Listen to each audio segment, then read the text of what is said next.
The honourable member for Bonnyville, Cold Lake. Thank you, Mr. Speaker.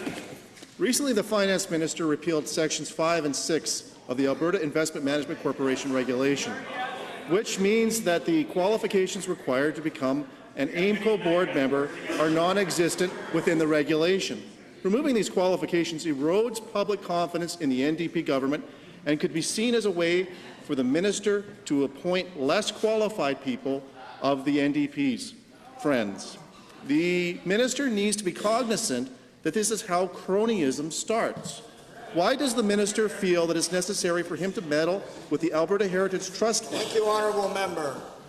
Minister of Finance, President of Treasury Board. Again, nothing could be further from the truth. What we're doing is we're opening up the appointment process, so anyone can put their name forward. And this is the kind of person you get when you do that. You get a Ken Croner, who previously managed $4 trillion in assets in the U.S. fund.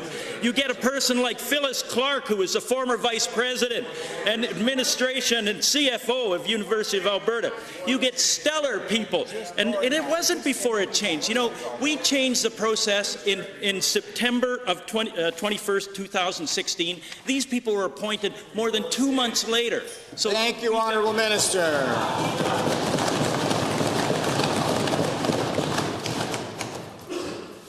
First supplemental. Thank you, Mr. Speaker. If it ain't fixed, or if it ain't broken, don't fix it.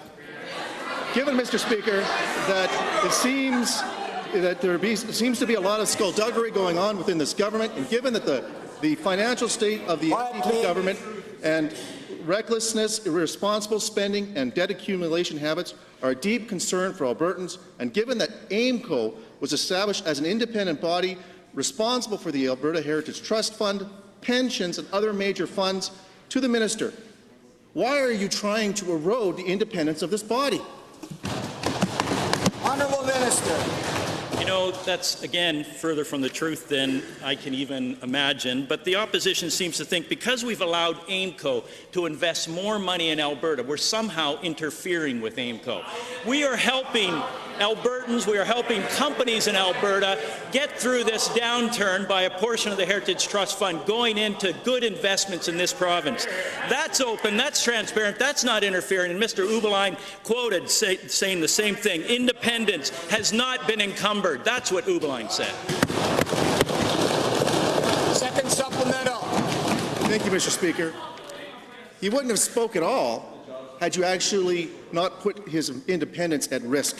Given that last night the Deputy Minister of Finance stated that there were no changes in quality to the Heritage Trust Fund Management Board nominee process, and given that the Management Board CEO stated, quote, "These recent changes to AIMCO regulations actually did come to a surprise to us, and frankly, not a welcome surprise," unquote. Minister, who is right, the CEO or the Deputy Minister?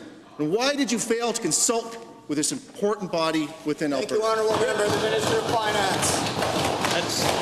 Again, it's not accurate. There was consultations back and forth.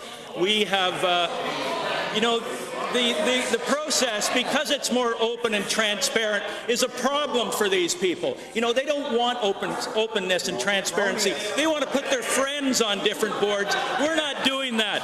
You know, we've cut CEO salaries and the perks that these people put in place. Golf club memberships were there. We cut them.